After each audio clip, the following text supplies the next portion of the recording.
See the police. See them. They are fighting with Yoruba Nation military. See, look at them. Look. See. Now they are dragging with. See them. See them, look at them. What's your name? My name is Oluwatosin. Oluwatosin what? Oluwole Jacob. Oluwatosin Oluwole Jacob. Jacob. Yes. What about you? What's your name? Alaji. You say what? Alaji. Alaji what? What do you do for living? A civil engineer. What about you? I'm a civil engineer. What do you come to do in Apalawa Nation? I come to come and show them the letter United Nations that we approve the Yoruba Nation. Okay. That's what I've come and show them. I go and meet one of the officers to explain what I want to explain to them. Okay. But one of my guys is doing video. But one of my guys is doing video. I think there's one of police officers that should know doing the video. And I tell them that okay, if you don't want to do the video, let them stop the film. But I'm explaining what I'm explaining to the officer. You came to explain that they are bringing the letter from United Nations and United Council. Okay. That Yoruba Nation should be. Yoruba Nation was already stand. Okay. United Nations. Okay. How many of you? You are 9. Okay, that came to the station. Yes. You have the address of all the 9 people. No. Do you know them? Do you know them one by one? Can you mention their names? The one that you know. We have given them all the names. Okay. No problem. The Lord will take his course. Thank you. Breaking news ṣàdédé la gbọ́ lánàá wípé àwọn àjọ kan announce àjọ kan tí wọ́n pera wọn ní ẹgbẹ́ ìjàǹgbara òmìnira Yorùbá Nation wípé àwọn á gba apá kan ilẹ̀ Yorùbá tí wọ́n ń pè ní ìlú Ìbàdàn pé àwọn ti gbà ó tí wọ́n bẹ̀rẹ̀ sí ń gbé káàkiri lánàá wípé tínú wọn ń dùn tí wọ́n ń jó tí wọ́n ń yọ̀ wípé àwọn ti gba Yorùbá Nation tí wọ́n declare tí wọ́n announce pé àwọn ti gbà ó. Wọ́n lọ ṣe ìkéde yìí ní ilé ìròyìn kan, ilé ìròyìn àpapọ̀ kan tó wà ní ìlú Ìbàdàn ni wọ́n ti fẹ́ lọ ṣèkéde yìí tá a gbọ́ pé wọ́n fẹ́ lọ ṣe é. Ṣùgbọ́n ìròyìn tá a mú wá fún yín ni wípé ọwọ́ pálábá wọn ti ṣégi o nígbà tí wọ́n ń gbìyànjú láti gba iléeṣẹ́ àpapọ̀ rédíò agbóhùnsáfẹ́fẹ́ nílùú Ìbàdàn ni àwọn àjọ ọlọ́pàá ni wọ́n jà fitafita láti apprehend wọn láti mú wọn tí wọ́n sì kó wọn lọ sí àgọ́ àwọn ọlọ́pàá. Ṣùgbọ́n bá a ti ṣe ń sọ̀rọ̀ yìí ẹ wo fídíò tí mo fẹ́ fi hàn yín báyìí tó jẹ́ pé ìkan nínú àwọn tí wọ́n pera wọn ní Yorùbá Nation, àwọn àjọ kan tí wọ́n pera wọn ní Yorùbá Nation, àjọ yìí ò ní nǹkan kan ṣe pẹ̀lú olóyè Sunday Igboho àti bàbá wa Bánjí Akíntóyè. Ṣùgbọ́n ẹ wo fídíò tí mo fi hàn yín wípé arákùnrin tó ń sọ̀rọ̀ ibo gangan ló ti wá. Ṣùgbọ́n pẹ̀lú ìgbìyànjú wọn láti ṣe ìkéde wípé àwọn ti gba apá kan nílẹ̀ Yorùbá, gbogbo ìgbìyànjú wọn pátápátá pàbó ló já sí. Ṣùgbọ́n ọ̀gá ọlọ́pàá nílùú Ìbàdàn ní Ọ̀yọ́ State ó ti sọ̀rọ̀, ó sì dárúkọ gbogbo àwọn 9 tí wọ́n gbìyànjú tí àwọn àjọ kan tá a mọ̀ sí àjọ ẹgbẹ́ àwọn ajìjàǹgbara tí wọ́n pera wọn lájìjàǹgbara ìyá wa onítìrí pẹ̀lú àwọn kan tí ó kọ́wọ́ ṣojú pẹ̀lú ìyá onítìrí yìí láti láwọn fẹ́ lọ declare Yorùbá Nation tí bàbá wa Sunday Igboho àti Akíntóyè Professor Akíntóyè tí wọ́n mọ̀ ń pa ẹ̀.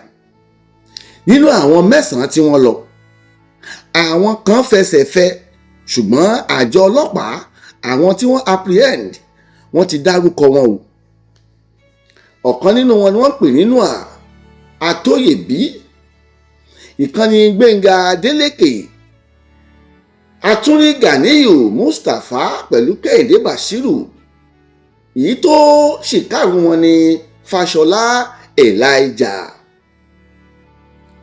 Ìbéèrè mi wá ni wípé ta ló rán àwọn arákùnrin yìí wípé kí wọ́n lọ declare Yorùbá nation? Ta gangan ló wà nídìí ọ̀rọ̀ yìí? Nítorí pé mò ń fi dá yín lójú nínú fídíò yìí wípé Sunday Ìgbòho májàsọ́lá owó baba Dami àti bàbá wa Bánjí Akíntóyè gẹ́gẹ́ bẹ́ẹ̀ ti ṣe mọ̀ wọ́n. Wọ́n wo ibi tí ọ̀rọ̀ election Nàìjíríà wọ́n wo ibi tó fẹ́ já sí. Àwọn bàbá yìí wọ́n wo ibi tó fẹ́ já sí. Àwọn bàbá yìí wọ́n ṣe sùúrù. Wọ́n ní ọ̀rọ̀ tó bá gba ojú sùnùkùn la fi ń wò ó. Wọ́n wo ibi tí ìjọba Nàìjíríà òṣèlú tó ń bọ̀ yìí tó fẹ́ place ọmọ Yorùbá sí. Wọ́n wo ibi tí ààrẹ ibi tó fẹ́ place ọmọ Yorùbá sí nínú ìjọba Nàìjíríà ó ní bàbá Bánjí Akíntóyè àti Sunday Ìgbòho ló ṣe tẹ̀ ẹ́ jẹ́jẹ́. Ṣùgbọ́n ọ̀pọ̀lọpọ̀ àwọn kan tó jẹ́ fashion Yorùbá nation wọ́n bẹ̀rẹ̀ sí sọ oríṣiríṣi ọ̀rọ̀ sí àwọn bàbá yìí wípé wọ́n ti gbà bọ̀dẹ̀. Ọ̀rọ̀ rẹ̀ àbí míì gbogbo àyọnusọ tẹ́ ń sọ sí olóyè Sunday Ìgbòho bàbá yìí kan tí ikún kò gbọ́ nítorí pé kì í ṣe iṣẹ́ ara rẹ̀ ló ń jẹ́ iṣẹ́ ọmọ Yorùbá ló ń ṣe. Tí Sunday Ìgbòho bá ti rí pé ọmọ Nàìjíríà wọ́n fi Yorùbá sí ipò tó dáa tí a sì ní ìgbáyé gbádùn nílẹ̀ Yorùbá, kí ni à ń jà fún jàgbára sí? Ṣùgbọ́n a fi àsìkò yìí béèrè fún ẹni tó wà nídìí ọ̀rọ̀ àwọn arákùnrin tí wọ́n lọ sí iléeṣẹ́ ìgbóhùnsáfẹ́fẹ́ rédíò nílùú Ìbàdàn, àwọn wo ló wà nídìí ọ̀rọ̀ yìí? Ṣùgbọ́n awuyewuye tá à ń gbọ́ ni pé Black Lion mẹ́ntí ń jẹ́ Black Lion ìyá wa onítìrí alleged information tá à ń gbọ́ ni wípé àwọn yìí ló wà nídìí ọ̀rọ̀ yìí ṣùgbọ́n kò tíì sí ìdánilójú ẹ̀. Ṣùgbọ́n iléeṣẹ́ àwọn ọlọ́pàá wọ́n ṣiṣẹ́ wọn fínífíní láti mọ ẹni tó wà nídìí ọ̀rọ̀ yìí, tí mo fi ń dá yín lójú wípé kò sí ọwọ́ olóyè Sunday Ìgbòho Òòṣà nínú ọ̀rọ̀ yìí, kò tí sí ọwọ́ bàbá wa Bánjí Akíntóyè nídìí ọ̀rọ̀ yìí, nítorí wípé bá a fẹ́ ìta fẹ́ ni wípé kí Yorùbá ká ní ìgbáyé gbádùn nínú Nàìjíríà,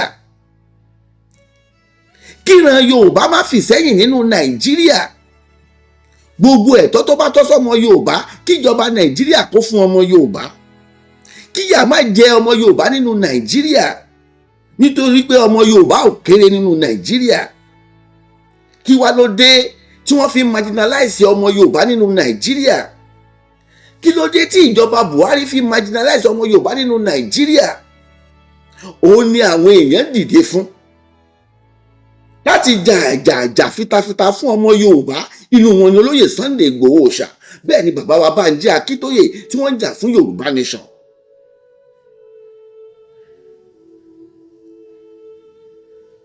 Àdúpẹ́ o, lẹ́nìí wọ́n ṣe inauguration fún bàbá wa Bọ́lá Ahmed Tinubu. Ṣùgbọ́n in tí mo fẹ́ fà jáde ń bi ọ̀rọ̀ yìí ni wípé ẹ̀yin ọmọ Nàìjíríà gbogbo yín la kí o,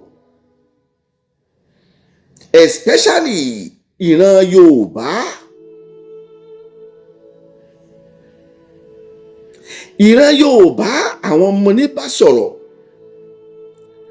Bẹ́ẹ̀ ni apá kan nínú ọ̀rọ̀ mi lọ sí fún gbogbo ọmọ Nàìjíríà lápapọ̀. Wọ́n máa ń kọrin kan wá ní a ò fẹ́ kó lọ. Ṣé Buhari lásọpá àfẹ́ kó lọ ni? A fẹ́ kó lọ o, nítorí wípé ìyà tó jẹ ọmọ Yorùbá nínú Nàìjíríà ó lékenkà. Ìjọba Buhari ìjọba amánigbàgbé ni ní Nàìjíríà fún gbogbo ọmọ Nàìjíríà káàfàtà. Bá a bá wí a ó kú, bá a sì wí ọ̀run là ń lọ. ìjọba Muhammadu Buhari yìí ó ní tonílé tẹlẹ́mù, ó ní lára, ó ní gbogbo ọmọ Nàìjíríà, kò sọ́mọ Nàìjíríà tó máa lóhun ò mọ́ lára. ṣùgbọ́n a máa fèyí ṣe ìdágbére fún President Muhammadu Buhari wípé ó ṣe é gan o níbi tó bá ọmọ Nàìjíríà dé. ọ̀pọ̀lọpọ̀ nǹkan ló ṣẹlẹ̀ nínú ìjọba Muhammadu Buhari yìí. ọ̀pọ̀lọpọ̀ nǹkan ló ṣẹlẹ̀ nínú ìjọba Muhammadu Buhari tó jẹ́ pé ìlú Nàìjíríà ò lè gbàgbé láéláé fáàbàdà. According to security tracker ní Nàìjíríà tí wọ́n ṣe analysis wípé over 60,000 people ló ṣalábàpàdé ikú àìròtẹ́lẹ̀ nínú ìjọba 8 years sí Muhammadu Buhari ṣe. ìjọba Muhammadu Buhari fúnra rẹ̀ fira ẹ̀ ṣe Minister of Petroleum nínú Nàìjíríà tó jẹ́ pé Nàìjíríà wọ́n ń lù sí $1 billion every quarter to crude oil theft. nínú ìjọba Buhari $1 million every quarter to crude oil theft ni wọ́n ń lose every quarter of the year. ṣé nepotism la fẹ́ sọ ni? ṣé maladministration la fẹ́ sọ ni?